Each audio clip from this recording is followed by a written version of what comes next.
নমস্কার, সকলকে আমার প্রণাম জানিয়ে আজকের যে কবিতাটি পাঠ করব, কবিতার নাম দুর্লভ জন্ম। কবি হলেন রবীন্দ্রনাথ ঠাকুর। একদিন এই দেখা হয়ে যাবে শেষ, পড়িবে নয়ন পরে অন্তিম নিমেষ।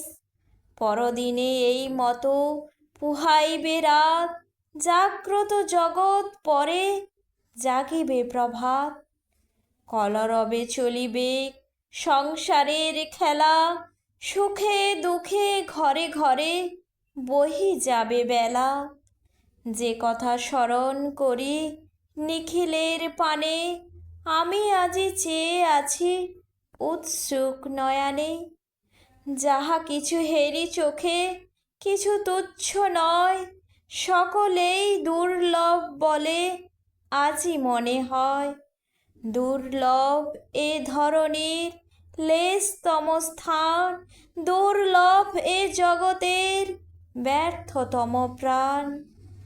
যা পাইনি তাও থাক, যা পেয়েছি তাও তুচ্ছ বলে যা চাইনি তাই মরে দাও।